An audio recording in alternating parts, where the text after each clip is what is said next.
Bonjour, dans cette vidéo, nous allons vous présenter le concept d'automate cellulaire. Ce terme qui peut sembler de prime abord un peu barbare est en réalité assez simple à comprendre. Accrochez-vous, c'est parti.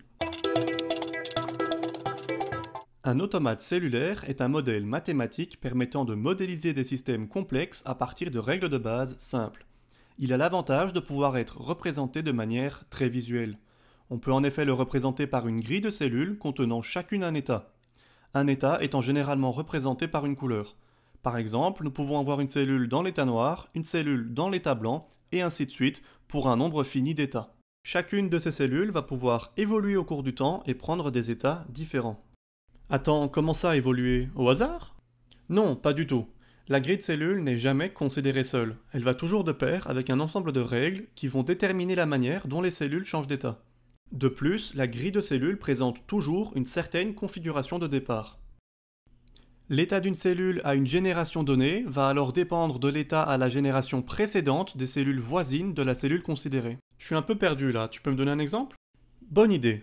Regardez cet exemple. Nous avons ici un automate très simple, en une dimension, constitué d'une seule ligne de 10 cellules. Les 4 premières sont dans l'état rouge, nous avons ensuite une cellule dans l'état jaune, suivie de 5 cellules dans l'état rouge.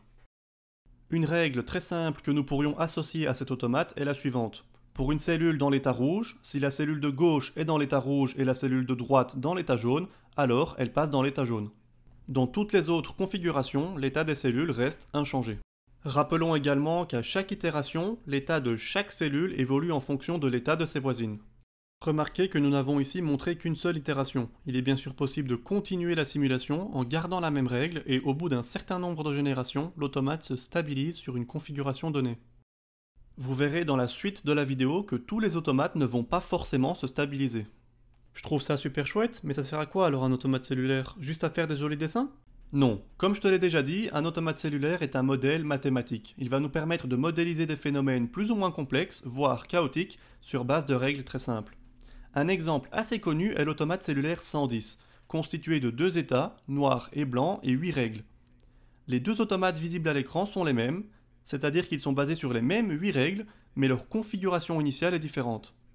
Voyons maintenant ce que cela donne lorsque nous lançons la simulation. Nous constatons que les deux exécutions de l'automate 110 à partir de deux configurations différentes ne donnent pas le même résultat. La première configuration initiale produit un comportement très régulier, tandis que la deuxième nous donne un comportement qui semble au contraire très irrégulier. C'est chouette, mais moi je ne vois toujours pas la réelle utilité des automates cellulaires. Les automates peuvent servir à effectuer des calculs, comme l'addition, la multiplication ou encore la recherche de nombres premiers. On peut même s'en servir pour modéliser des phénomènes physiques tels que la propagation d'un virus au sein d'une population, par exemple. Je vais maintenant te montrer la multiplication. Regarde cet exemple.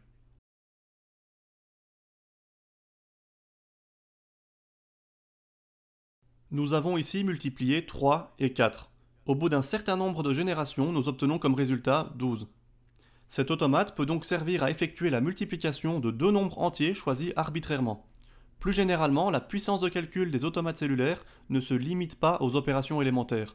Tout ce qui peut être calculé par un algorithme peut aussi l'être par un automate cellulaire. On dit que les automates cellulaires sont capables de calculs universels.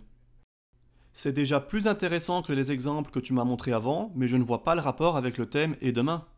Les automates cellulaires peuvent servir dans des cas très concrets. En utilisant des supercalculateurs, des ordinateurs surpuissants, il est possible de générer rapidement des milliards d'étapes d'exécution d'automates cellulaires et ainsi de simuler des phénomènes complexes dont on peut alors prédire l'évolution. Nous pouvons par exemple les utiliser pour modéliser et prévoir la propagation de feux de forêt. Illustrons cela avec deux modèles. Le premier est une forêt simple avec un seul type d'arbre et des espaces entre différents regroupements d'arbres.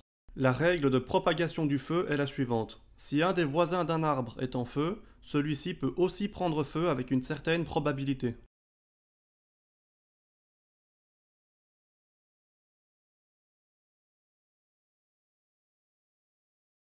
Le deuxième modèle part d'une forêt plus dense avec différents types d'arbres et de sapins. Le modèle contient également des clairières, soit des endroits sans arbres au milieu de la forêt. La règle pour le feu est la même que celle vue précédemment. Il est bien évidemment possible de complexifier les modèles en prenant en compte des éléments comme le vent, le taux d'humidité, le dénivelé, etc. À terme, un modèle proche de la réalité permettrait aux pompiers de plus facilement combattre les feux de forêt en trouvant la meilleure stratégie à adopter.